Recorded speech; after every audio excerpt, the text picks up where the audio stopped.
E para fecharmos nossa leitura, vamos terminar aqui com a raça de ferro, a quinta raça, né? A última raça aí que constitui a formação desse homem, né? A atualização dos homens na mitologia grega.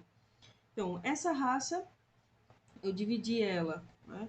Igual às outras raças, né? Cada raça tem uma relações de oposições e ligações entre si. Essa raça em si, ela mesma, e aí já é interessante, já dá um prenúncio do que ela mesma ambígua, né? Então você tem a raça de ferro no presente e a raça de ferro no futuro. E aí eu coloquei a divisão pelos versos, né? Do mesmo jeito que nós tivemos aí a função do rei na raça de ouro e de prata, a função do guerreiro na raça de bronze dos heróis, nós vamos ter a função do produtor, do agricultor, a terceira função aí do tripé do homem indo-europeu, que constitui a figura do homem indo-europeu, segundo a tripartição de Dumézil, na raça de ferro e na raça de ferro presente e na raça de ferro futuro.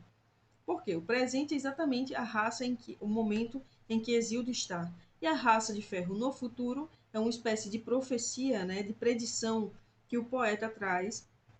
Claro, em sua função de poeta, né, o Aedo tem um pouco de adivinho também, né, tem um pouco de profético nele.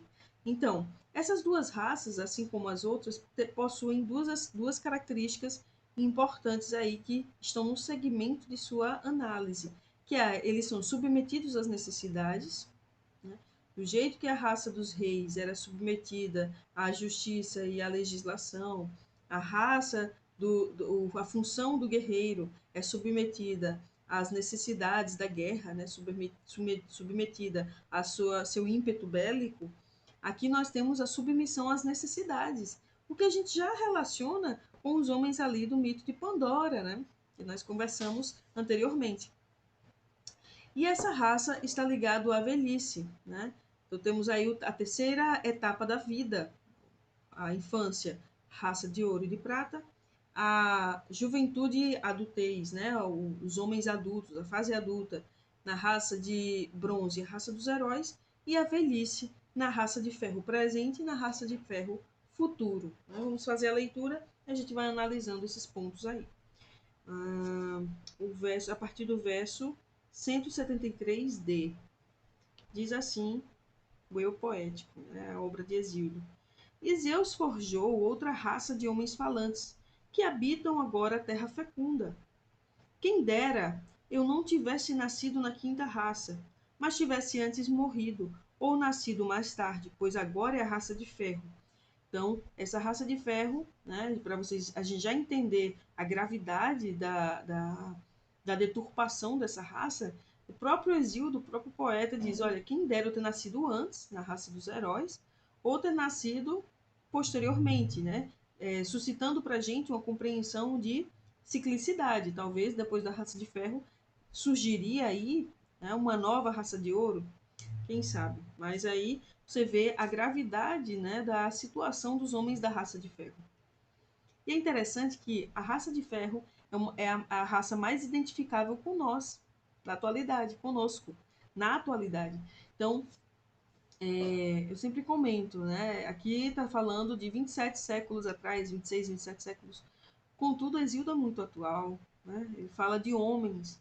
E os homens, na verdade, nunca mudam. O que mudam são seus contextos, né? Mas a percepção da essência do homem é bem complicada, né? Essa coisa da subjetividade mesmo, né? Nós vamos entender por aqui. Então vamos lá, continuando. Verso 176. Pois agora é raça de ferro. Não se livrarão da dor e da miséria do dia, nem à noite de agonizar. Os deuses darão duras angústias. Ainda assim, para eles, bens estarão mesclados aos males. Então, quando a gente pensa aí, ó, miséria do dia nem de noite, de agonizar, né, os deuses darão duras angústias, a gente já relaciona aquelas ideias que a gente viu no mito de Pandora, né, em que o homem após o surgimento, após o roubo do fogo e o surgimento da mulher, fica submetido a três aspectos importantes aí: a sobrevivência, né, que ele tem que trabalhar agora, sofrer duras penas para poder conseguir sobreviver, a religião, né, porque as práticas dos rituais sacrificiais promovem exatamente a ideia de que, a concepção de que o homem está distanciado, afastado dos deuses, e por isso deve dar o tempo todo sacrifícios em honra aos deuses, e o sexo, né, com a imagem da mulher. O sexo é também uma angústia para o homem. Né? A inclinação sexual é uma angústia, porque o homem se desvia muito através dele. Então temos aqui exatamente uma aproximação dessa raça de ferro com aquele homem lá mostrado no mito de Pandora. E seguindo, né? Ainda assim, para eles, bens estarão mesclados aos males. Ou seja, a gente está falando aí da ambiguidade, né? Ambiguidade que temos visto desde o mito das Érides. Existem dois caminhos, né? Existe uma dualidade, uma oposição relacionada exatamente à figura do homem, né?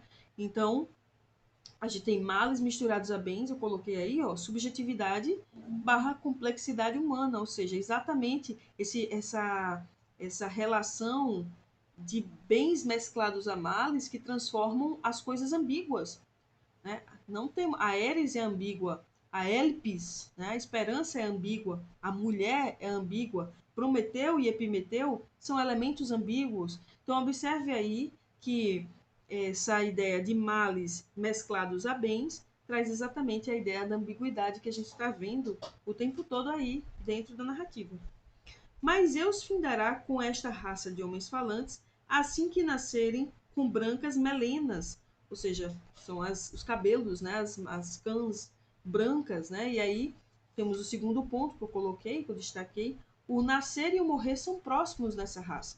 Então eles já nascem velhos, ou seja, o tempo passa rápido para eles, né? Diferente das outras raças, esses homens ficam velhos rápido, ou seja, eles ficam decrépitos. E isso a gente pode trazer a ideia da questão temporal, né?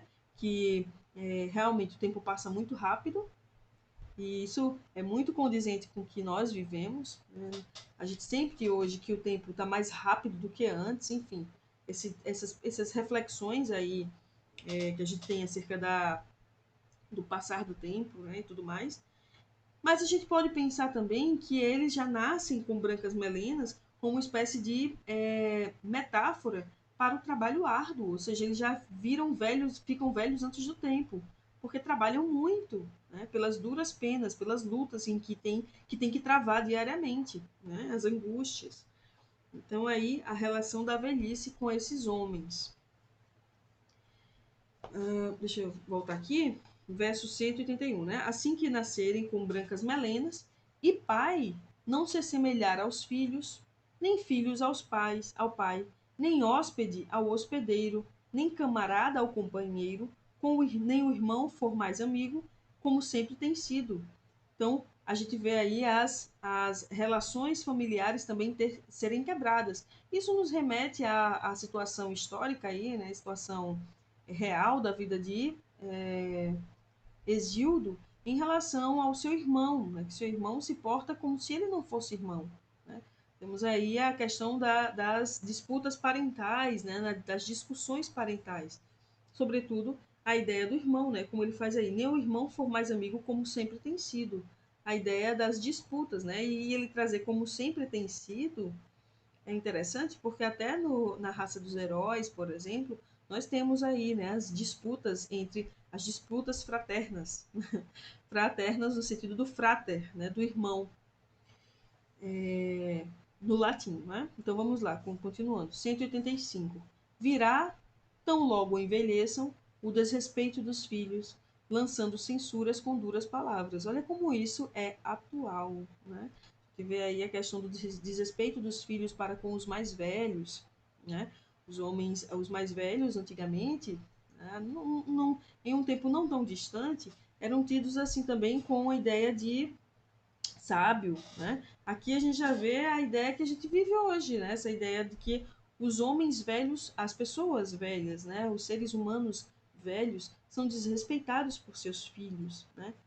Ele continua. Insolentes é o adjetivo que marca, assim como o Nepioi marcou lá a raça de prata, Aqui é o sketlioi, ou seja, insolentes, né? Ou seja, sem controle, né? Eles são assim ávidos a sair da medida, ávidos ao excesso.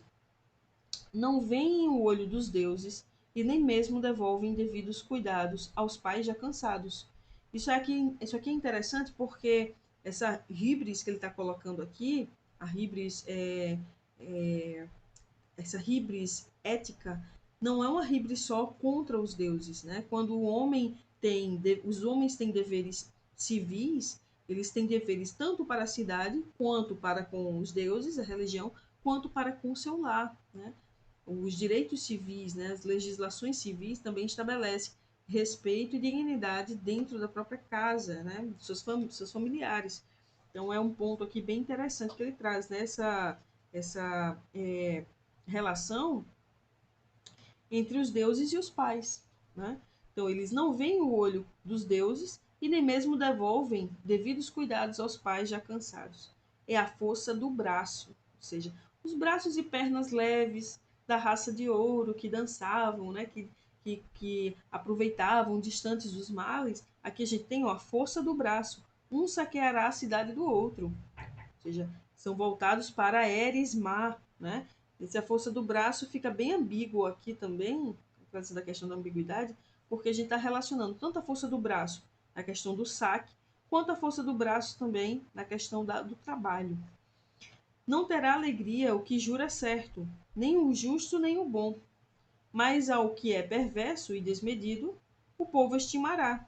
A gente tem aí ó, a Hibrim, né? A Hibrim aí no verso 191, a personificação da Hibrim no homem, né? Essa coisa de louvar aqueles que não têm honra, né?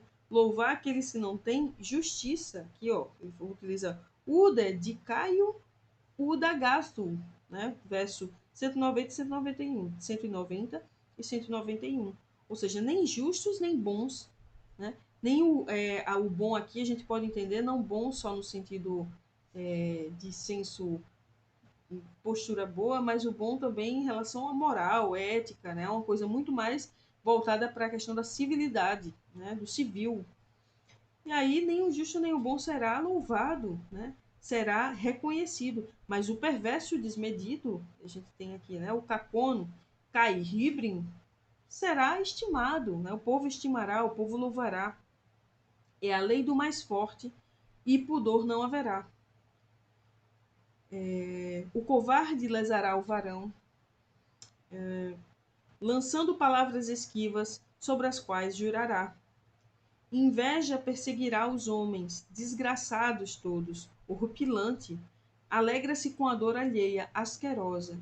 Então, veja aqui a total falta de limites para com os homens, né? Isso é muito atual. Então, para o Olimpo, desde a terra vasta, belo corpo escondido em brancas vestes, a tribo dos imortais irão, abandonando os homens, pudor e partilha. Esse partilha aqui é o que a gente tem por nêmesis, né? Aidós cai nêmesis. Então, o aidós é o pudor, né? É essa noção sobre a justiça, é uma percepção dos seus próprios direitos e dos direitos do outro. E a nêmesis é essa justiça distributiva. É aquela partilha que a gente viu, né, lá no Raça de Ouro. É essa justiça que é aplicada na questão da distribuição, da partilha entre os homens. Por isso que ele traduz aqui por partilha. Então, os homens estão tão entregues às suas próprias vontades, a seus próprios pensamentos, que eles, o pudor e a partilha, e aqui vocês podem ver que eles estão em letra maiúscula, né, no início da palavra, como uma ideia de personificação. Elas voltam para o Olimpo, porque elas não conseguem mais lidar, são as divindades, não conseguem mais conter essa postura dos homens, né? Só restarão tristes pesares aos homens mortal. Contra o mal não haverá defesa. E aí nós temos o fim, né? Fechando o mito das 5 raças, né? E entendendo que essa raça, né? Fechando aí a ideia, essa raça corresponde aos homens presentes no mito de Pandora. Eu acho que ao chegar nesse ponto da narrativa, a gente consegue relacionar bem ao que a gente viu no mito de Pandora, ao que a gente viu no mito das duas Érides. E a partir daqui, Hesíodo vai começar uma narrativa mais voltada para o ensinamento da agricultura, o ensinamento das navegações e trazendo sempre um tom exortativo sobre o povo, né, sobretudo sobre pestes, ok? Espero que tenha sido frutífero esse tempo da nossa disciplina e vamos fechar aqui a nossa leitura sobre Erga Kai Remera, essa obra tão interessante, tão obscura e ao mesmo tempo cheia de valores, cheia de significados.